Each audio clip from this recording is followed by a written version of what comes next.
बिहार की राजनीति में और वर्तमान के बिहार में प्रशांत किशोर केंद्र बिंदु बने हुए हैं। वह इसलिए बने हुए हैं कि बीपीएससी छात्र आंदोलन को लेकर के उनका समर्थन देना, छात्रों के साथ आयोग के मुख्य सचिव के ऑफिस तक मिलने जाना, उसके बाद से 2 जनवरी से उनका आमरण अनशन पर बैठ जाना और बिहार पुलिस के लोगों ने उनको उठा करके पिछले दिनों जिस तरह से दिन भर पटना शहर के इर्द गिर्द में भ्रमण कराया, ये तमाम घटनाएं प्रशांत किशोर को बिहार की राजनीति में और जो बिहार में जो अभी 10 बड़ी खबरें होंगी उसमें से एक बड़ी खबर प्रशांत किशोर भी है। आप पूरी घटना को आपसे पूरी घटना के बारे में बताएं उससे पहले नमस्कार स्वीकार करिए। मेरा नाम मनमीत है और आप जनता न्यूज नेटवर्क देख रहे हैं। आपको बता दें कि 13 दिसंबर को बीपीएससी 17वीं का एग्जाम हुआ, पेपर लीक हुआ, कई सेंटरों पर कई तरह की अफवाहें आई। 18 दिसंबर से तमाम छात्र धरने पर बैठे। 25 दिसंबर को छात्रों पर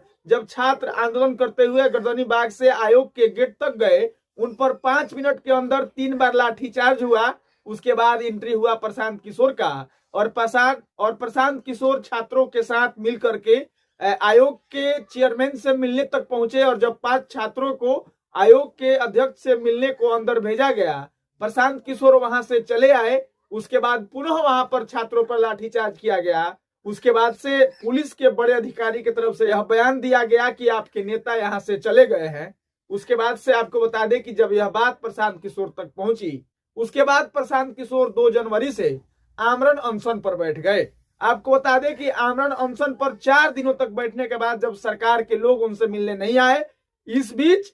सरकार के कई अधिकारी उनको मनाने के लिए आए, उनसे आग्रह किया, विनती किया कि आप यहां से उठ जाइए। लेकिन प्रशांत किशोर जब मानने को तैयार नहीं हुए तो एक बृहद प्लान के तहत 4 बजे सुबह में अगले दिन प्रशांत किशोर को बताया जाता है कि 25 थानों की पुलिस आकर के उठा करके उनको डिटेन की। डिटेन करने के बाद सबसे पहले उनको पटना शहर में पूरा घुमाया गया। घुमाने के बाद उनको एम्स ले जाया गया। एम्स में डॉक्टरों ने उन्हें एडमिट नहीं किया क्योंकि प्रशांत किशोर ने अपना कंसेंट साइन नहीं किया, यानी कि वह अपना इलाज करवाने को लेकर के किसी भी डॉक्टर को हाथ लगाने से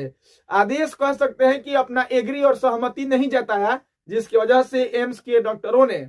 उनके इलाज में कोई हाथ नहीं लगाया। आपको बता दें कि बिहार पुलिस के जवान उनको अब एम्स से लेकर के पटना से कुछ दूर फतुहा में और फतुहा एक स्वास्थ्य उपकेंद्र पर डॉक्टरों पर, जैसा कि प्रशांत किशोर ने प्रेस कॉन्फ्रेंस में बताया कि बिहार पुलिस के अधिकारियों का दबाव था कि फतुहा के स्वास्थ्य केंद्र के डॉक्टर प्रशांत किशोर का फिटनेस सर्टिफिकेट जारी कर दें। लेकिन एम्स की तरफ प्रशांत किशोर ने पुनः वहां पर अपना कोई कंसेंट नहीं दिया, यह अधिकार नहीं दिया कि उनका इलाज किया जाए। और इसको लेकर के पुलिस प्रशासन के लोग प्रशांत किशोर से एक वीडियो बनवाए, जिस वीडियो में इस बात को प्रशांत किशोर स्वीकार किए कि किसी भी डॉक्टर को अपने इलाज को लेकर के हम अधिकार नहीं दे रहे हैं। उसके बाद उनको लाया गया सिविल कोर्ट में लाया गया। उनको बेल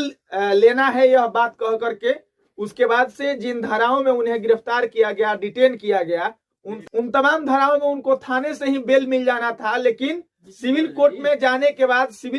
जाने के बाद वहां की जो महिला जज थी उन्होंने बेल दिया। बेल में एक शर्त लिखा था जिसको कंडीशनल बेल कहा जा रहा है। मोटा मोटी उसमें लिखा गया था कि प्रशांत किशोर यह बात स्वीकार करे कि आगे से ऐसा कोई भी कृत्य वह नहीं करेंगे। और प्रशांत किशोर यह पढ़कर के बेल साइन करने से मना कर दिया। उन्होंने कहा कि हमको जेल जाना पसंद है, हम कंडीशनल बेल लेने को तैयार नहीं है। प्रशासन के लोग अब उनको सिविल कोर्ट से उठा करके और पटना के बेउर जेल लेकर के चल दिए। बेउर जेल के गेट तक गए, तब तक प्रशांत किशोर के वकील दोबारा आर्ग्यू किए और आर्ग्यू में यह बताया गया कि जिन धाराओं में प्रशांत किशोर को डिटेन किया गया है, गिरफ्तार किया गया है, उन तमाम धाराओं में प्रशासन को चाहिए था कि थाने से ही बेल दे दिया जाए और इस तरह के घटनाओं में कोई कंडीशन नहीं होना चाहिए। और जज साहिबा ने पुनः उस बेल पर विचार किया और प्रशांत किशोर उधर बेउर जेल के गेट तक पहुंचे थे कि दोबारा उनको अनकंडीशनल बेल मिल गया। जैसा नवाजुद्दीन सिद्दीकी कहते हैं कि मैं मौत को छू करके टक से वापस आ सकता हूं,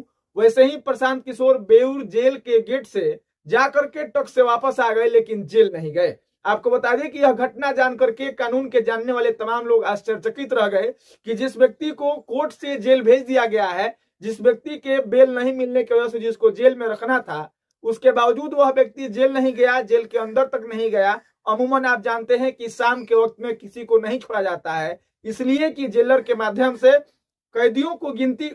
की गिनती होती है और काउंटिंग होने के बाद किसी को नहीं छोड़ा जाता है। छोड़ने का वक्त होता है तो सुबह ही आपको छोड़ा जाएगा या फिर शाम के काउंटिंग से पहले। लेकिन शाम के वक्त बेऊर जेल जाने के बाद प्रशांत किशोर इसलिए वापस आ गए कि उनके वकीलों ने दोबारा आर्ग्यू करके अनकंडीशनल बेल ले लिया था और फिर प्रशांत किशोर जेल में एंट्री ही नहीं कर पाए और पुनः वापस आ गए। आपको बता दें कि वहां से वापस आने के बाद प्रशांत किशोर सिविल कोर्ट में भी कहे थे कि अगर मुझे जेल भी हो जाएगी तो पिछले 5 दिनों से हम सिर्फ पानी पर हैं तो आगे भी पानी पर रहेंगे। मेरे अनशन में कहीं से कोई दिक्कत नहीं हुआ है, उसी शुद्धता के साथ हम अभी भी आमरण अनशन पर हैं और जेल में भी जाएंगे तो आमरण अनशन पर ही रहेंगे। आपको बता दें कि इन तमाम प्रक्रियाओं के बाद जब प्रशांत किशोर को छोड़ दिया गया, छोड़े जाने के बाद प्रशांत किशोर प्रेस कॉन्फ्रेंस के माध्यम से बताए कि यह आंदोलन पुनः शुरू होगा, लेकिन वह जगह कौन सा होगा हम अगले दिन बताएंगे और यह आंदोलन अनवरत जारी रहेगा जब तक सरकार छात्रों के हित में आकर के कोई ठोस निर्णय नहीं निकाल लेती है। आपको बता दें कि ये सब कुछ अभी होना बाकी ही था कि प्रशांत किशोर की तबीयत अचानक से बिगड़ गई और तबीयत बिगड़ने के बाद उनको पटना के मेदांता के आईसीयू में भर्ती कराया गया। आईसीयू में भर्ती होने के बाद जो वहां के डॉक्टर रविशंकर सिंह हैं वह बताते हैं कि उनको डिहाइड्रेशन और इन्फेक्शन की बीमारी हो गई है और पिछले 5 से 6 दिनों तक अन्न ग्रहण नहीं करने की वजह से उनको रिकवर कर पाना थोड़ा सा मुश्किल है, लेकिन स्थिति उनकी अस्थायी है। आपको बता दें कि 52 साल के अनुभव रखने वाले वाई गिरी और कई बड़े लोग जाकर के जो जमसुराज से जुड़े हुए लोग हैं प्रशांत किशोर से अनुनय विनय किए कि आप अनशन तोड़ दीजिए। उसके बाद बिहार के कई छात्र जो उनके साथ आंदोलन में शामिल थे वे तमाम छात्र जाकर के आईसीयू में उनसे मिलने के बाद उनसे आग्रह किया गया कि आप अनशन तोड़ दीजिए, क्योंकि अगर आप नहीं रहिएगा, आपका तबीयत ही ठीक नहीं रहेगा तो इस तरह की और कई बड़ी लड़ाइयां लड़नी है जो बिहार के हित में है, जो बिहार के युवाओं के हित में है, जो बिहार के छात्रों के हित में है। इसलिए लिहाजा आपको अनशन तोड़ देना चाहिए और अब हम लोगों को कोर्ट की तरफ रुख करना चाहिए। प्रशांत किशोर हालांकि 2 दिनों से यह कह रहे हैं कि हमको न्यायपालिका पर भरोसा है, हम न्यायपालिका में जाएंगे। इस बीच आपको बता दें कि 13 दिसंबर को जो बापू परीक्षा सेंटर पर पेपर लीक की घटना हुई थी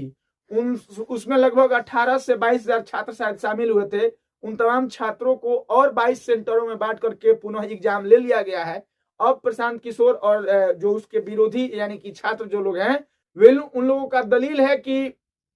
राइट टू इक्वलिटी नहीं हुआ। जिन छात्रों का एग्जाम पहले हो गया है दोबारा एग्जाम लिए जाने पर अगर क्वेश्चन आसान आ गया होगा पहले से तो पहले जो एग्जाम दे दिए हैं छात्र उनके साथ अन्याय होगा, और अगर क्वेश्चन महंगा आ गया होगा तो जो दोबारा एग्जाम दे रहे हैं उनके लिए अन्याय होगा। किसी भी तरह से यह राइट टू इक्वलिटी नहीं है और अगर 70वीं बीपीएससी के परीक्षा में नॉर्मलाइजेशन लागू नहीं है तो कहीं से यह सही नहीं है कि इसी एग्जाम को, एक ही एग्जाम को आप 2 बार लें। बहरहाल पूरे बिहार के राजनीति में बीपीएससी का छात्र आंदोलन और प्रशांत किशोर इस तरह से केंद्र में बने हुए हैं कि हर एक वीडियो के बाद, हर एक खबर के बाद प्रशांत किशोर से जुड़ी हुई कोई खबर आ जा रही है। अभी वो आईसीयू में भर्ती हैं, तबीयत उनकी बिगड़ी हुई है। बीपीएससी के छात्र जाकर के उनसे मिले और मिलने के बाद वे लोग भी सोशल मीडिया पर यह ट्रेंड करा रहे हैं कि घायल शेर निकलने के बाद और भी घातक हो जाता है। वैसे में बिहार सरकार को और एनडीए सरकार को आकर के छात्रों के हित में कोई निर्णय लेना चाहिए